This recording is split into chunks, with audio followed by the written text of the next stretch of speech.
Приветствую, дорогие друзья! На моем столе посылка из Гонконга, в которой находится Yota 3 Plus, долгожданная международная версия Yota Phone 3. По заверениям производителя, Plus версия отличается Android 8.1 с мультиязычной прошивкой, а также усовершенствованным функционалом второго экрана, приближенным к тому, что было на Yota 2. Эта посылка обошлась мне в 2860 гонконгских долларов, что в переводе на наши деньги будет около 25 тысяч рублей. Ссылка на интернет-магазин находится в описании под этим видео. Так, вот такая вот красивая коробочка, она выполнена в виде книги. Открываем, начинаем листать страницы и долистываем до самого смартфона. Вот он лежит здесь, посмотрим чуть позже. Далее у нас вот в этой коробочке наушники USB Type-C, кабель USB Type-C и переходник на разъем для наушников. Китайское зарядное устройство. И вот в этом конверте скрепочка, а также очень красивый бампер, выполненный из резины с пластиковыми вставками. И китайско-английская инструкция. Кроме того, в посылке была вот такая вот зверь-зарядка. Не знаю, для какой-то страны. Переходника на наши стандарты в пакете нет. Ну что же, посмотрим сам смартфон. Итак, на передней стороне у нас Super AMOLED дисплей от Samsung, диагональ 5,5 дюйма. Камера, разговорный динамик, датчики и сканер отпечатка пальца. На задней стороне дисплей на электронных чернилах E-Ink, диагональ его 5,2 дюйма, разрешение у него здесь HD. Основная камера и вспышка. В нижней части расположены кнопки управления задним экраном и вот такая вот красивая металлическая вставочка с логотипом Yota. На левой стороне у нас только лоток для сим-карт. На правой стороне кнопка питания и качелька громкости. На верхней стороне только микрофон шумоподавления. Нижняя сторона – порт USB Type-C и две решетки. Под одной скрывается динамик, а под второй, скорее всего, микрофон. Посмотрим лоток для сим-карты. Итак, у нас комбинированный лоток, в который можно вставить нано-сим-карту, еще одну нано-сим-карту, либо карту SD. Олеофобное покрытие на стекле есть. Теперь, перед тем, как включить смартфон, небольшой анонс. Hisense A2 Pro, Yota 3 Plus. В ближайшее время на моем канале вы увидите подробное сравнение этих двух экранных смартфонов. Я покажу, в чем сильные и слабые стороны каждого из них. Подписывайтесь на канал, и вы не пропустите ничего интересного. Итак, я включил Yota 3 Plus. Аппарат лежит в руке достаточно хорошо. Сборочка очень качественная, ничего не хрустит и не трещит. Рамочка выполнена из металла, материалы на высоте. Подгонка тоже. Все зазорчики маленькие, все очень приятно. Живьем аппарат производит впечатление намного лучше, чем на картинках. Весит смартфон 170 грамм, толщина около 8 мм. Кнопки управления встроены в нижнюю панель. Кнопка «Домой» совмещена со сканером отпечатка пальца. Справа от нее находится кнопка «Назад», слева кнопка «Меню». Сканер отпечатка пальца разблокирует только передний экран и работает не так четко, как хотелось бы. Задний экран придется разблокировать при помощи графического ключа или пин-кода. Качество Super AMOLED экрана никаких вопросов не вызывает. Картинка яркая и сочная. Углы обзора более чем достаточные. И самое главное, чем хорош Super AMOLED экран, это идеальный глубочайший черный цвет при любой яркости экрана. Что касается системы, то здесь абсолютно голый Android. Хорошо это или плохо? Думаю, скорее хорошо. Перевод на русский язык практически полный. По-английски остались только настройки заднего экрана. Google сервисы есть, Play Market запускается и работает. Из дополнительных приложений, установленных производителем, здесь есть несколько игр для заднего экрана, приложение для настройки заднего экрана, немного переделанная стандартная камера и приложение для отправки любой картинки на задний экран, но это мы с вами посмотрим позже в обзоре заднего экрана. Давайте посмотрим настройки. Здесь все более-менее стандартно. NFC в аппарате нет. Версия Android 8.1.0. Наверное, единственное, что отличает данные настройки от стандартного Android, это пункт Second Screen, отвечающий за настройки заднего экрана. Здесь мы видим три подпункта. Первый Infinite Scroll – это бесконечная прокрутка панели на заднем экране. Далее настройка панели виджетов, посмотрим попозже. И последнее – это настройки экрана блокировки сзади. Посмотрим, что у нас с железом. Процессор Snapdragon 625 на старых добрых ядрах Cortex A53, графика Adreno 506. Оперативная память 4 ГБ, встроенная память 64 ГБ. 4G на МТС в моем городе есть. Батарея на 3300 мАч. Есть режим быстрой зарядки. При активном использовании с 80% до 10% телефон у меня разрядился менее чем за 12 часов, то есть день полной работы при активном использовании должен быть обеспечен. Результат AnTuTu Benchmark 77 610 баллов. Мультитач поддерживает 10 касаний, может быть и больше, но просто не хватило пальцев проверить. В спутнике GPS и GLONASS аппарат находит за считанные секунды. Asphalt 9 на максимальных настройках особых проблем не замечено.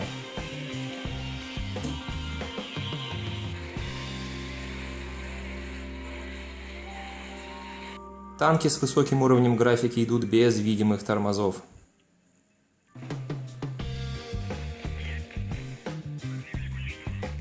Перейдем к камере. Фронтальная камера у нас на 13 мегапикселей. Основная камера на 12 мегапикселей со вспышкой и автофокусом. Посмотрим настройки. Здесь настраивается качество картинки, Low Standard или High, а также размер изображения. При этом фотографию с соотношением сторон 16:9 можно сделать только размером в 4 мегапикселя, все что выше 4:3. Посмотрим настройки видеосъемки. Как видите, максимальное разрешение снимаемого видео 4К. Смотрим примеры фотографий. При хорошем освещении получаются довольно-таки неплохие снимки. Когда освещение падает, появляется зернистость.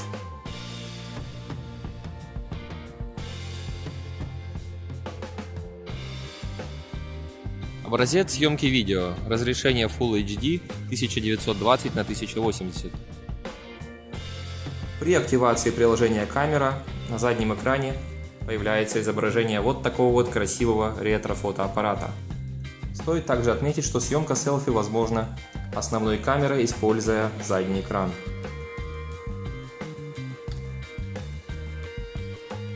Ну что же, настало время перевернуть смартфон и посмотреть заднюю сторону.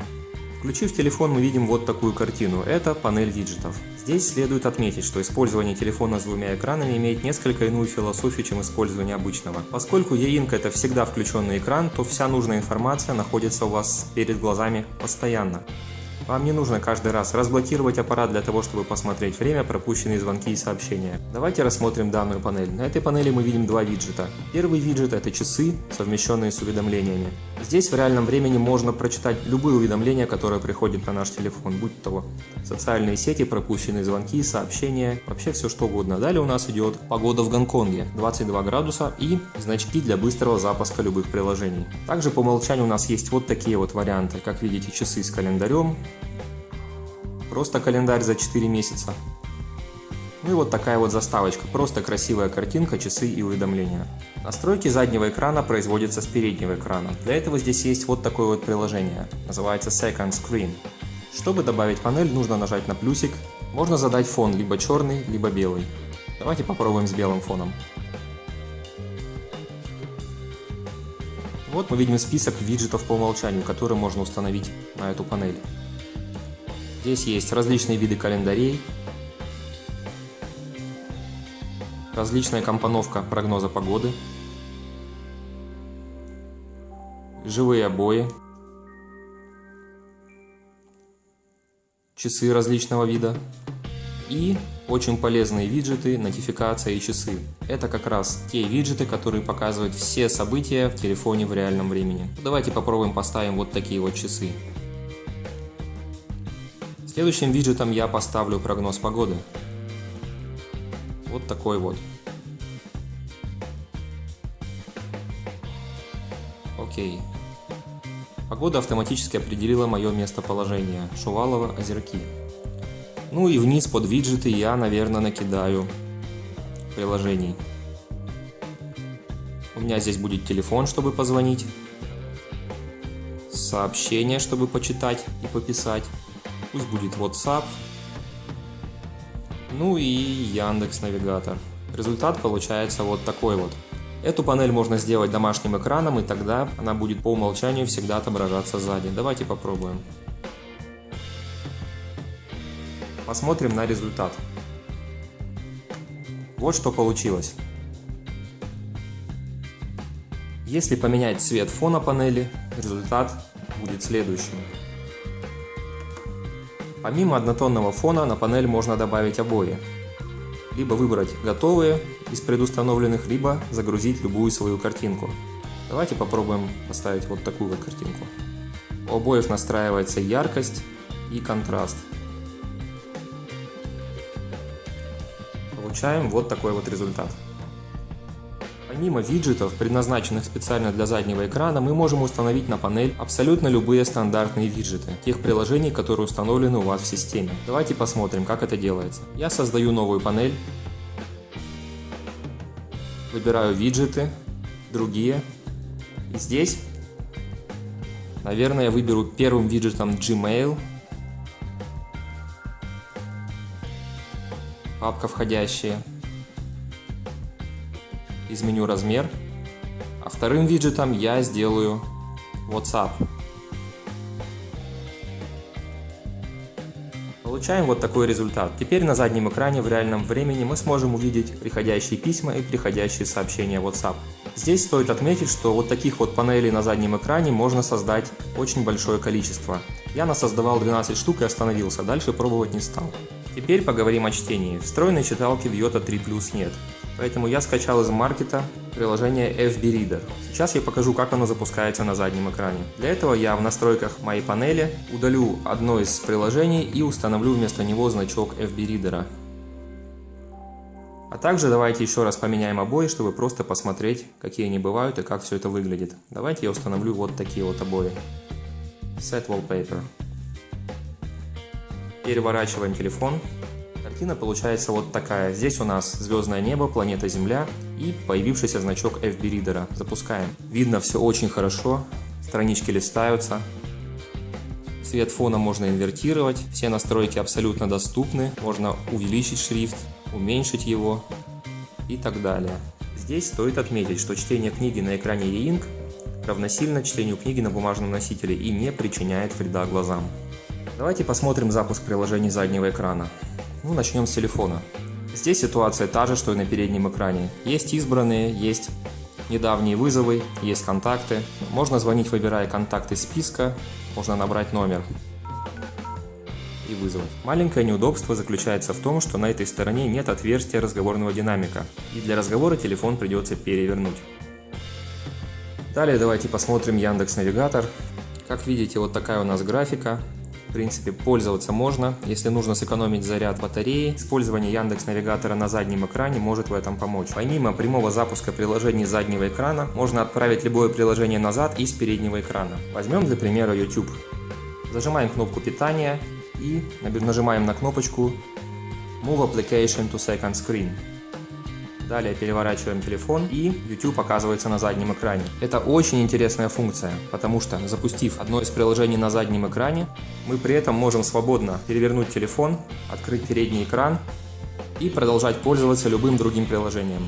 Например, пойти посерфить интернет. Теперь, как видите, у нас на телефоне на двух экранах работают два разных приложения. На передней стороне открыт Chrome, на задней стороне работает YouTube. Но здесь, друзья, хотелось бы сделать очень важную оговорку. Задний экран не поддерживает приложение в ландшафтном режиме, и это очень и очень плохо. Вот, например, YouTube в ландшафтном режиме. Нажимаем кнопочку Move Application to Second Screen и видим надпись Landscape is not supported on second screen. То есть, запустить любую игру, любое приложение, которое у нас имеет ландшафтную ориентацию, на заднем экране мы не сможем. Смотрим установленные производителем приложения для заднего экрана. Так, у нас здесь есть игры 2048, Судоку, шахматы и шашки. Давайте запустим, посмотрим шахматы. Настройка производится с переднего экрана, но запустить можно из заднего экрана. Играем против компьютера. Уровень сложности поставим простой, будем играть белыми. Нажимаем кнопочку «Играть». Тут нам предлагается перевернуть телефон. Переворачиваем и видим вот такую вот картину. Графика очень хорошая, красивая. Компьютер играет достаточно сильно, сделаем первый ход Е2, Е4. Ну и так далее до полной победы. Кроме игр есть еще очень интересное и полезное приложение, которое называется Yota Snap. Оно позволяет вывести на задний экран любой скриншот при выключенном телефоне. Давайте посмотрим, как это работает. Делаем скриншот. Запускаем Yota Snap и выбираем скриншот. Теперь выключаем телефон. Переворачиваем. И вот что мы видим. На выключенном экране остался наш с вами скриншот. В чем польза этой опции? Туда можно вывести ваши контактные данные на случай утери телефона. Если батарейка разрядится, они всегда будут на этом экране. И вообще любую информацию, которая вам необходима, даже если телефон сядет. Например, посадочный талон перед полетом. Давайте посмотрим тот бампер, который шел в комплекте с телефоном. Выглядит это вот таким вот образом. Как видите, бампер подходит практически идеально. Сел как влитой, вида не испортил, а может быть даже улучшил. В руке держать очень удобно. На этом все, обзор подошел к концу. Телефон произвел сильнейшее впечатление. Наверное, это один из самых неординарных смартфонов среди тех, которые можно купить в наше время. Он очень качественный и приятный. Купив этот необычный смартфон, вы обязательно будете привлекать внимание окружающих. А если вы любите читать, он избавит вас от необходимости брать с собой дополнительно книгу или ридер. Подписывайтесь на канал, ставьте лайки.